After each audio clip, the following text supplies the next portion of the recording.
नमस्कार साथियों, न्यूज़ दुनिया नीरज शर्मा यूट्यूब चैनल पर आप सभी साथियों का हार्दिक वंदन अभिनंदन। और मध्य प्रदेश में जो सहारा इंडिया की ज़मीनें जो बेची गई और सम्मानित सुप्रीम कोर्ट के आदेश पर ये पैसा सहारा से भी अकाउंट में जाना था। तो सहारा इंडिया के ज़मीनों की हेर-फेर में सहारा इंडिया के संचालक गणों के खिलाफ और जो इन ज़मीनों का भाजपा विधायक की कंपनियों ने इन ज़मीनों को जो है खरीदा है, उनके खिलाफ ईओडब्ल्यू की जाँच जो है शुरू हो गई है। और मैं आपको बता दूँ कि नियम विरुद्ध तरीके से ये ज़मीनें खरीदने की शिकायत ईओडब्ल्यू को जो है मिली थी, जिसमें प्राथमिकी दर्ज कर ली गई। आर्थिक अपराध अनुसंधान ब्यूरो यानी ईओडब्ल्यू ने सहारा इंडिया रियल एस्टेट कॉर्पोरेशन अ, और हाउसिंग कॉर्पोरेशन की ज़मीनें जो 2014 का आदेश सहारा सेबी केस में दिया था और कंपनी की संपत्ति बेचने का आदेश की अनुमति दी गई थी। तो सर्वोच्च न्यायालय के निर्देश थे कि ज़मीन बेचकर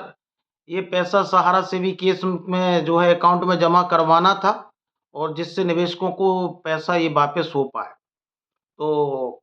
मध्य प्रदेश में जो ज़मीनें बिकी और वो कौड़ियों के दाम बिकी, इसी क्रम में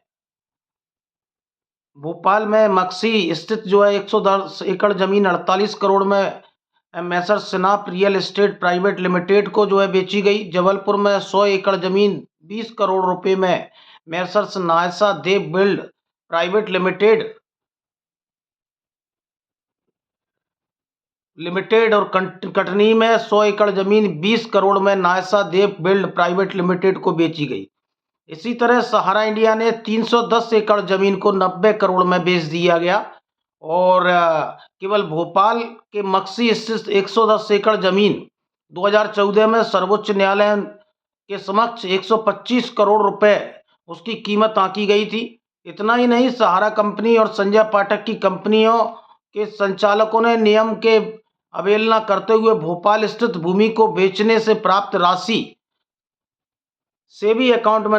जमा करने के बजाय सहारा रियल एस्टेट और हाउसिंग इन्वेस्टमेंट कॉरपोरेशन की निजी सेल कंपनियों में जमा करवाई। ये जो जानकारी बता रहा हूँ, ये मध्य प्रदेश के एमपी ब्रेकिंग न्यूज़ ने जो है जानकारी दी है, जो समाचार चैनल है। और ईओडब्ल्यू ने इस पर जो है प्रारंभिक जांच जो है बैठाल दी है। ईओडब्ल्यू ने इसी मामले में सर्वोच्च न्यायालय के आदेश के अनुसार विक्रय राशि सेबी के खाते में न जमा करते हुए आंतरिक रूप से उपयोग करने के कारण आशुतोष दीक्षित की शिकायत पर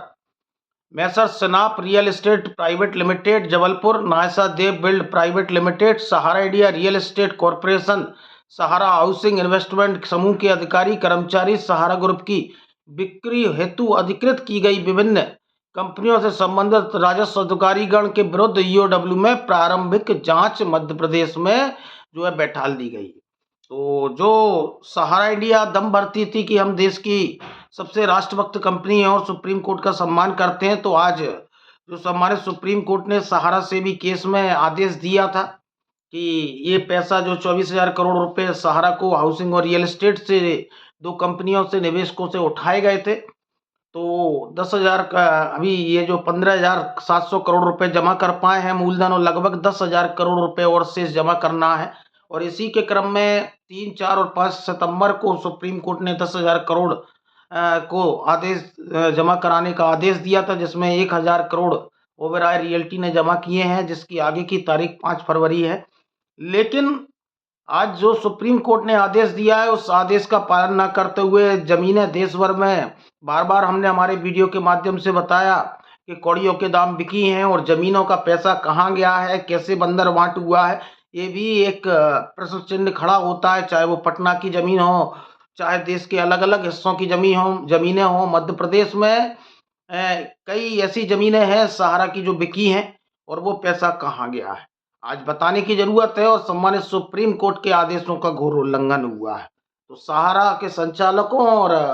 बीजेपी विधायक की कंपनियों के खिलाफ में ईओडब्ल्यू ने जांच प्रारंभ कर दी। ज़्यादा से ज़्यादा जागरूक रहें, अपने हक के लिए लड़ते रहें और न्यूज़ दुनिया नीरज शर्मा यूट्यूब चैनल को लाइक एवं सब्सक्राइब करते रहें। बहुत बहुत धन्यवाद, आभार।